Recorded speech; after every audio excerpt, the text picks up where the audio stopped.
இன்னைக்கு திமுக காரனுக்கு என்ன பண்றதுன்னு புரியல. என்னடா அது இப்படி எல்லாம் போராட்டம் பண்றாங்களே, இப்படி எல்லாம் ஆர்ப்பாட்டம் பண்றாங்களே. அன்பு சொந்தங்களே, நமக்கு டாஸ்மார்க்கை பொறுத்தவரை அதில் வரக்கூடிய பணத்தை வச்சு திமுக கார ஆட்சி மட்டும் இல்லைங்க, எலெக்ஷன் நடத்திடுறான். 2024 பாராளுமன்ற தேர்தல் முடிச்சுட்டான். 2026 சட்டமன்ற தேர்தலை வச்சு முடிக்க போறான். சாராய காசிலே வாழ்ந்து கொண்டிருக்கின்றார் ஒரு திமுக கார. வெக்கப்பட வேண்டும் அன்பு சொந்தங்களே. அதை வச்சுதான் பட்ஜெட் போடுறாங்க. வைக்கப்படும். நிறைய பேச வேண்டுங்க ஐயா, நேரம் இல்லை. ஒரே ஒரு விஷயத்தை மட்டும் சொல்லி, காரணம் கோர்ட் நம்ம கொடுத்திருக்கக்கூடிய நேரத்தை மதித்து நாம் அதுக்குள்ள முடிக்கணும் ஐயா. 1944 ஒரு பெரிய மாநாடு சேலத்தில் நடந்துச்சுங்க ஐயா.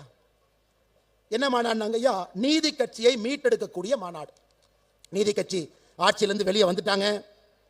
நீதி கட்சியை மீட்டெடுக்க வேண்டும் என்று ஒரு மாநாடு போடுறாங்க 1944.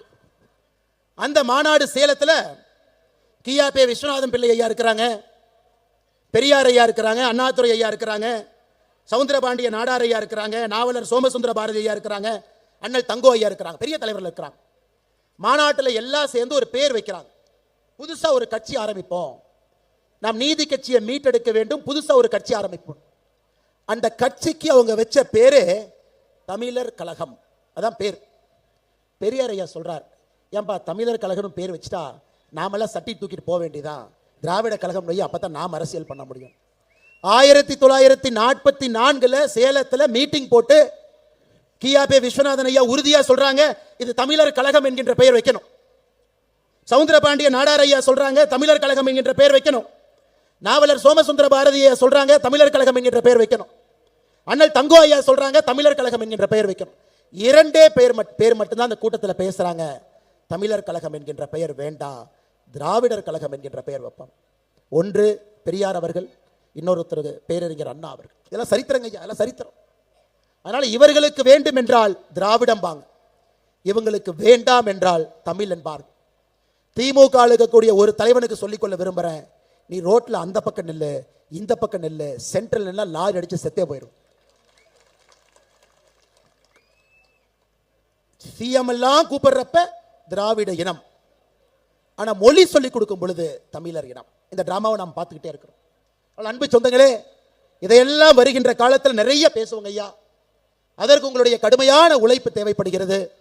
இன்னும் 74 லட்சம் கையெழுத்து குறைந்தபட்சம் தேவைப்படுது. 74 லட்சம் கையெழுத்து.